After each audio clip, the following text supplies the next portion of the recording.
Bismillahirrahmanirrahim. Students, today we are going to discuss the tenses.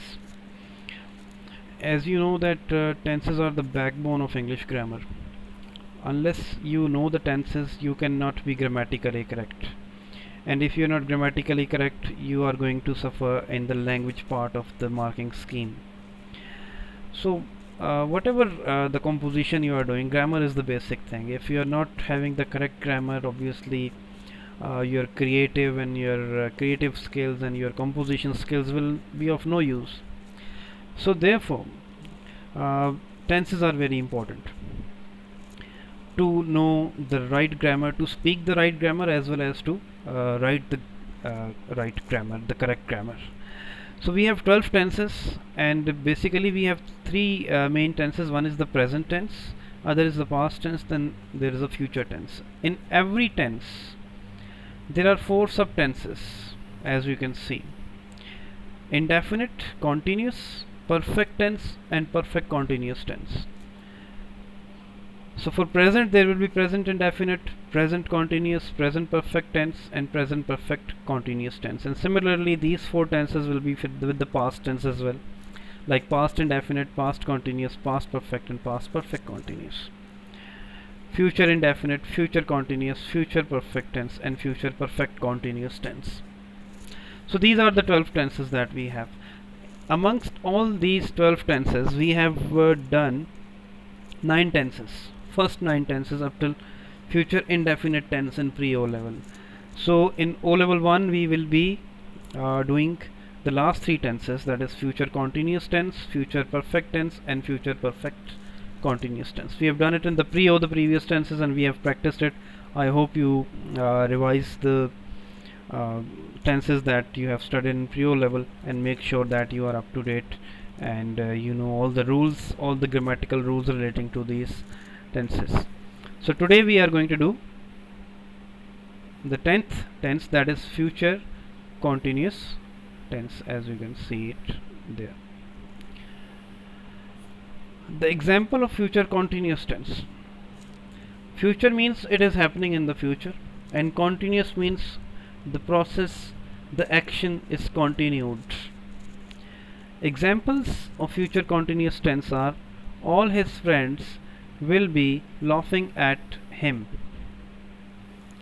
Another example of future continuous tense is: he will be speaking like a born orator. Third example of future continuous tense is that I shall be speaking too fast to be understood. All these three are future continuous tenses. The action is continued. Whenever the action is continued, remember it, we use the ing form. And since it is future, so we will use either will or shall. Whether we use shall or we use will depends on the subject. What is the subject in a tense? In any sentence, subject is the person who is doing the work. In this case, I is doing the work, so I is the subject. In this case, he is doing the work, so he is the subject. In this case, all his friends are doing the work, so all his friends is the subject. So whether we use will or we use shall depends on the subject. Here I have given you the rules. As you can see, use shall be if the subject is I or we. It means with I or we use shall be. Otherwise, use will be as a helping verb. With I and we use shall be. Otherwise, we use will be. As you can see, when it was I, we used shall be. When the subject was other than I or we used will be. As you can see. And plus, the second rule is use first form plus ing. Second rule, use first form plus ing. As you can see, speaking, laughing, and speaking again. Now in case of interrogative sentences, when you make it a question, these are the affirmative sentences. Remember, these are the positive sentences. They are also called the affirmative sentences. In case of interrogative sentences, shall be or will be placed before the subject, and be will be placed after the subject. For example, Will he be speaking like a born orator? In this case, in the affirmative case, as you can see that he will be speaking like a born orator. But in case of interrogative, as you can see here, will has come before the subject he. Will he be speaking like a born orator? And be is placed after the subject. This is very simple.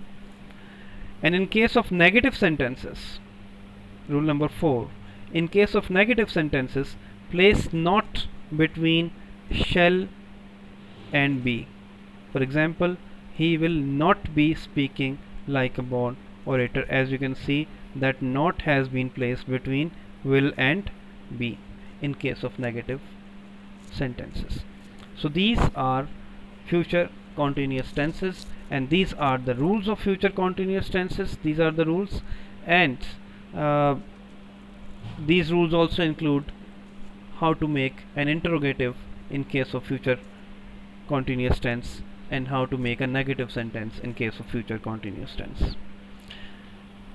The next tense that we are going to discuss today is future perfect tense.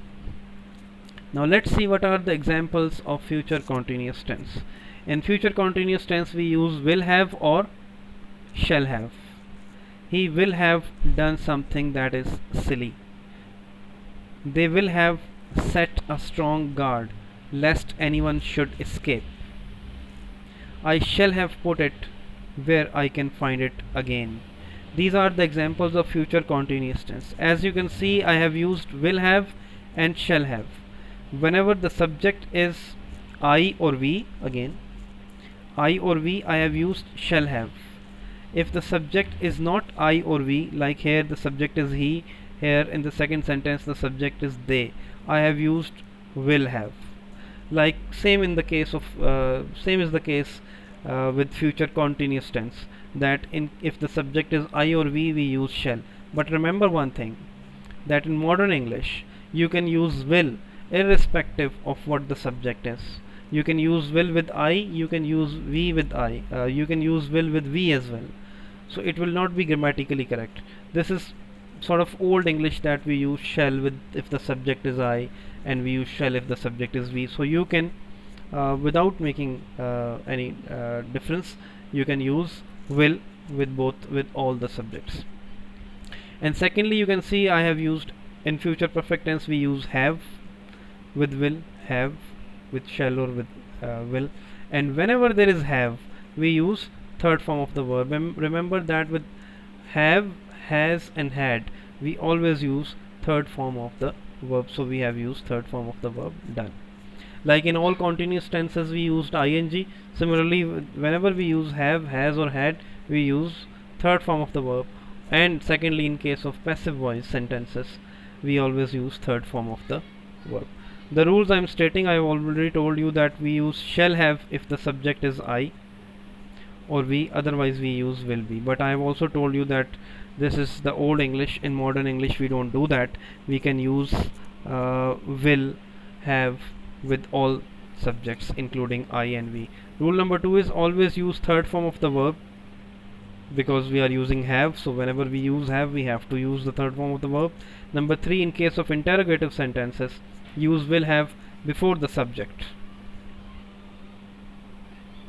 Use will or shall before the subject and have after the subject. For example, will he have done something that is silly? So you can see will has come before the subject, subject is he, and have has come after the subject. As you can see, you can't say will have he done. No, you have to place the subject in case of interrogative sentences between will and have. Then in case of rule number 4, in case of negative sentences, place not between will, shall and have. As you can see, he will not have done something that is silly. He will not have done something that is silly. In case we can see not is placed between will and have. He will not have done something that is silly. If we make the interrogative and negative of these sentences, he will have done something that is silly. Will he have done something that is silly? He will not have done something that is silly. They will have set a strong guard Will they have set a strong guard? They will not have set a strong guard.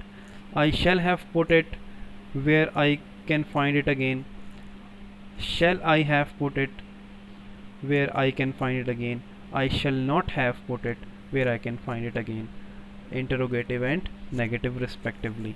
Similarly, in these sentences, future continuous, coming back to future continuous tense, all his friends will be laughing at him. Interrogative will be, will all his friends be laughing at him? Negative will be, all his friends will not be laughing at him. He will be speaking like a born orator. Will he be speaking like a born orator? He will not be speaking like a born orator will be negative. I shall be speaking too fast to be understood. Remember, these are affirmative sentences because they are not interrogative and they are not negative, so they are affirmative sentences. I shall be speaking too fast to be understood. I shall, for interrogative, you will place shall before the subject. Shall I be speaking too fast to be understood? For negative sentence, I shall not be speaking too fast to be understood. So this is how you will do these tenses. Now your task is, you should do in your copies. First of all, copy all these notes, make all these notes in your copies. Secondly, write 5 sentences for future continuous and 5 sentences for future perfect tense, and also change them into interrogative and negative. So 5 into 3, affirmative, interrogative and negative. 5 into 3, 15 for will be for future continuous tense and 15 for will be for future perfect tense, because one will be affirmative, then you will change into interrogative, and then you will change into negative sentence. That's it for now.